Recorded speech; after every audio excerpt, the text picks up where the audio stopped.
Hello and welcome to Lemon Studios, where we talk anything and everything entertainment. I'm, of course, Lemon himself, Zeke Lamone, and this is my review and thoughts on Stranger Things Season 4. But before we get into that, we got some inventory we need to do. What I need y'all to do right now is to subscribe to the channel if you have not done so already. We are on the goal to 100, and just pushing that subscribe button will help us get to that goal.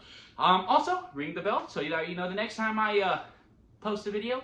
Right now we got a bunch of posts. I'm still not sure on the Obi-Wan schedule if it's moving back to Wednesdays or if it's sticking to Fridays. But we also got Ms. Marvel coming out, and then part 2 of Stranger Things, and then all the movies. Jurassic World, which is my most anticipated movie of the year because Jurassic Park is my favorite movie of all time. We're also going to re-watch all the Jurassic Park movies leading up to it, and the book if I finish the book in time.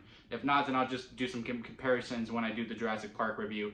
But yeah, we got all those things coming to the channel, so make sure to ring the bell so that you know when those are dropping. And leave a comment below and let me know what you thought of Stranger Things Season 4. Wow, I got tongue-tied there, didn't I? And with that, all that inventory out of the way, let's get into the review. So first of all, I am a fan of Stranger Things, obviously, right? Because why else would I tune in? There's a lot of Netflix shows that aren't necessarily for me, like I didn't do one on Ozark and such things as that. But Stranger Things is the one. I think it's the first show that I ever binged watched. Like, it came on, and it was also during that time when, like, I didn't go with the crowd. You know, like, usually I'm, like, so out of the dark with everything that, you know, unless I don't see it online, I'm just like, oh, that's a thing? Okay. But like this one, I was just going through Netflix, and I was like, Stranger Things. Those kids are about my age, I think. Okay, clicked on it, and I'm a huge fan of horror, and that opening sequence of them in Hawkins, and the Hawkins laboratory, and the Demi Gordon getting out, and like attacking all of those doctors. I was hooked from there, and I binge watched all 8 episodes in one day, and I have been a fan ever since. I'm also one of the few who thinks the seasons have actually got better as it went on. I know a lot of people think the first season is the best one, but hey, and everyone is obligated to their opinion, but to me personally, 2 tops one and 3 tops the other 2. I am also a fan of that episode with all the other people that Eleven hangs out with in season 2, and I'm bringing that up because I'm about to rant for a little bit about my frustrations with this season. First of all, Netflix as a whole is what I have a problem with.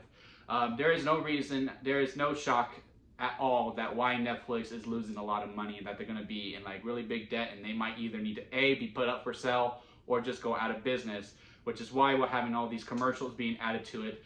The paying for the monthly rates is so high. They just don't know how to marinate. This should have been their first ever season that they go weekly. Stranger Things is their biggest show product of all of them, right?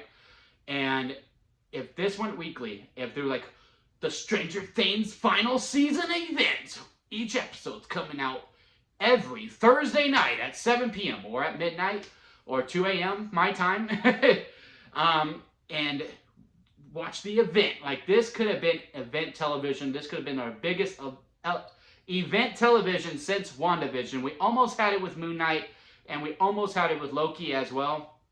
But WandaVision was pure event television. Maybe Loki as well. It's probably because I wasn't a huge fan of Loki. But each episode here, it's basically essentially a movie, and it does not disappoint in that regard. It does have a playbook. I know a lot of people, I saw that kind of debate going on online that's like, well, you know, it's kind of the same old, and people are like, no. I was like, well, no, it's not the same old, but there is a playbook to Stranger Things, right? There is, you know, there's always the kids' storyline, and they usually break off and separate, and one of them always feels like disattached to the rest of the group. In the second season, it was Will. In the third season, it was Dustin. In this season, it's Lucas, and also Max. Really all of them. Will too, because, you know, I think he has feelings for Mike. That doesn't really get explained this. But also, minor spoiler warning from here on out. Before I get into the spoilers, I will say this, so far it's alright. I don't really know how I really feel. It's definitely not my favorite season. I think season 3 is still my favorite season. And I'll get more into that as the review goes on, but now we are going to cross into some spoiler territory within some story beats and all that stuff. So if you haven't watched it yet, I don't know how you wouldn't have at this point, because it is like the #1 talk on Twitter, and that's another issue I'm about to get into. But yeah, spoiler warning from here on out. You know, they always break off. Will has a problem because, you know, he feels some type of way about Mike, I feel like. And Elle has her own little storyline, and then there is the adult storyline. Then you introduce some new characters. In season 2, it was Max and her brother. In season 3, it was Robin. And season 4, we got Eddie and the basketball player. Those are really the main two. We also had the girl cheerleader, but, you know, she dies in the beginning, and she's the one who really kicks off this whole storyline. So, yeah, there is a playbook to it, but they always do their own little thing. Eddie is a welcome addition to this season. I really enjoy his whole character, his whole thing.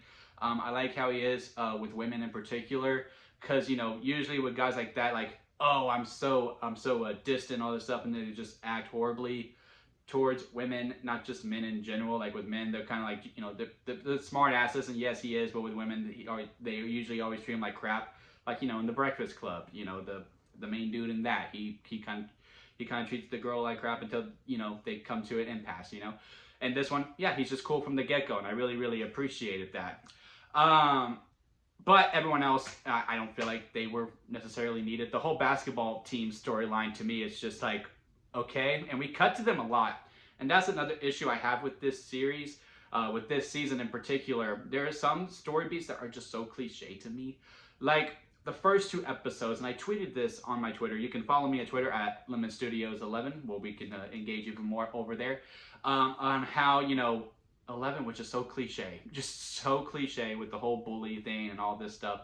And essentially, if you take that whole beat away, where we didn't just waste the time on that, what misses in the story? I mean, Mike still comes over because it's spring break. Him and will still have a disagreement, and you can still have 11 and him have an argument, and or, you know, the freaking people from Hawkins still come and take 11, and, you know, like, hey, we can still give you your powers. I was so looking forward to seeing how she would be without her powers and seeing that struggle. And once we got past through that, we really experienced with that, and I enjoyed that aspect of it. But those first 2 episodes, that was just such crap to me. Like, that was just borderline almost awful. I almost couldn't watch it. I almost fast forward through that stuff. I wasn't a huge fan of that. But after that, I was along for the ride for the 11 storyline, and that's another thing. The first 2 episodes were a little. It was just pure setup, and I got that. Episode 3 on, freaking beautiful. And episode 4, it's episode 4. I mean, it's the best episode in the whole entire season. All the characters are great. Again, Eddie is welcome. All of them have never missed a beat. Mike is a little sidelined, I will say that, but hey, I mean, he was the forefront for the first 3 seasons. It is what it is. But now let's get into the villain. The guy with, I can't remember the name. I just binge watched all of it, and I tried to remember all the names. But the guy who basically started it all, right? He turned out to be #1. And that's another thing. Like, if we would have went weekly, and then, like, you know, him and 11 were having that argument, like, yeah, #1, he's no longer here. And like, that would have been such a big speculation online, like, who's #1, who's #1. And we probably would have figured it out, and we wouldn't have known the twist that, you know, the big bad is actually #1 and all that. But my problem with this, you know, and it's part of the diminishing returns at season 4, you always got to build up a bad guy, and there's always these different ways. And on paper, I get it. I do. I get it. But in execution, it fell flat for me a little bit. Like, towards that whole end sequence of him, like, going through and, like, creating the upside down, and, like, there's all these pitch black things, and, like, he goes in, like, he was there the whole time. I was like, I just don't buy that. Like, 11 created, sure. And, you know, yeah, it takes representation out of Hawkins. Like, if they would have done, like, this whole, like, Saw thing, where, like, yeah, he goes through it, and then we go, like, through the whole entire timeline of all season 1, 2, and 3, and then, you know, like, and he's, like, forming into this spider-looking guy, and then as soon as she loses her powers, he opens his eyes, and then that whole year, because a whole year passes, and then that's when, you know, he's like, all right, I know what to do now, and he starts, like, feeding off the traumas and all that stuff.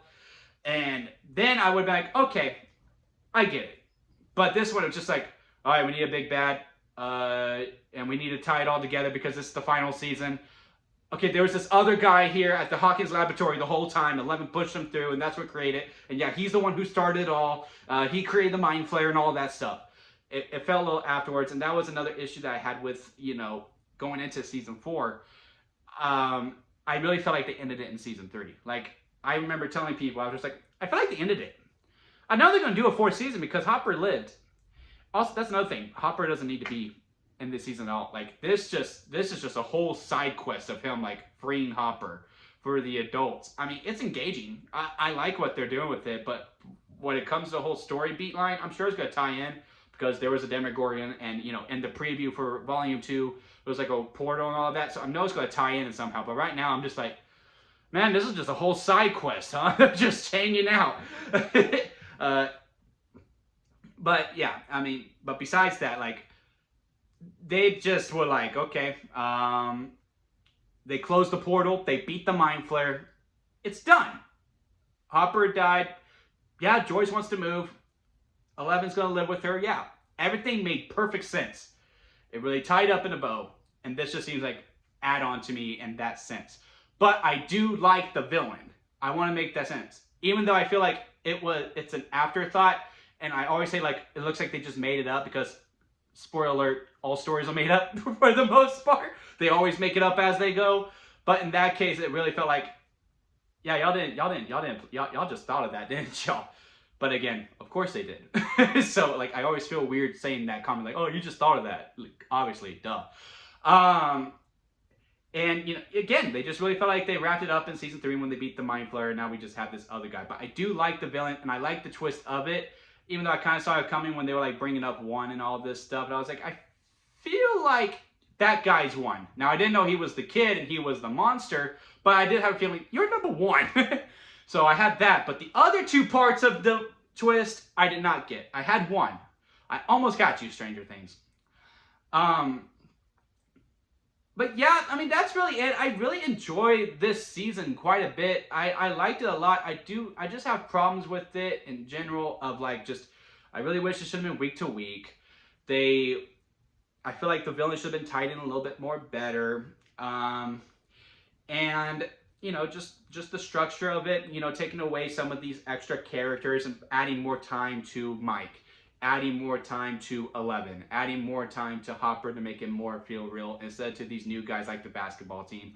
I do like Eddie, and Eddie's mostly with the group for the most part. I do enjoy that. But with these epic run times and all of them fly by, I mean, it's all very, very entertaining. I just wish it was, you know, it was more structured together because it does feel separate. Sometimes it feels like a great collection of scenes as to one great episode. But yeah, those are my thoughts on Stranger Things Season 4. What did y'all think? Again, comment below and let me know. And again, while on the road to 100, please hit that subscribe button and ring the bell so that you know the next time I post. And like this video if you enjoyed it so. And that'll be it for me, guys. And I'll see you here next time at Lemon Studios.